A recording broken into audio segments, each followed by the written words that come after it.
حضرت عیسی علیه السلام دا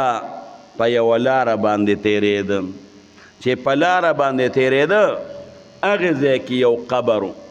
د هغې هغه احوال پې الله پاک منکشف کړل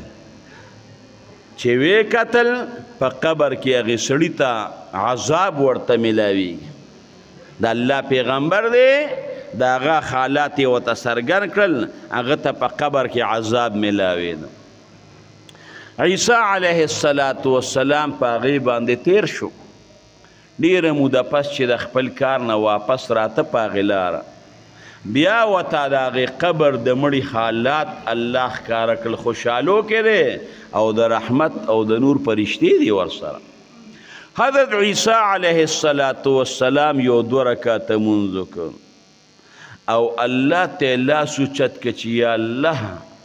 ستا کارونه ټول د حکمت نه الله ډک دي الله رحم دې لوی دی چې مخکې تېرېدم دې سړي له عذاب دې ورکو او اوس چې را تېرېدم الله فرشتې دي ورسره رحمت عذاب پې نشته خوشحالو کې دی الله دا ولې رب العالمین ورته ای عیسی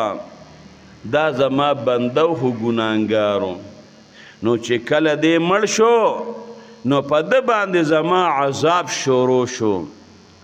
د ده د مرګ نه پس د ده بچی پیدا شو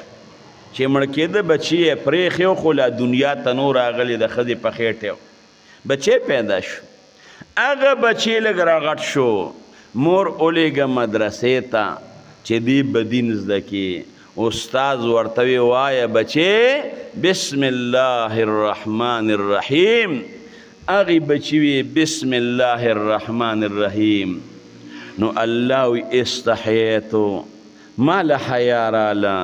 چې د ده زوی د ځمکې په سر باندې زما نوم اخلي او ورسره رحمان او رحیم وی بسم الله الرحمن الرحیم وی او د ځمکې په بطن کې او په خېټه کې د پلار له عذاب ورکوم الله وی ما له حیا راځي نه عذاب مې تلر که خوشحالی مې ورک د بسم الله الرحمن الرحیم دومره برکت د ځمکې په سر یې بچی وی او د ځمکې دنې الله د ګناهګار پلار نه عذاب ختمی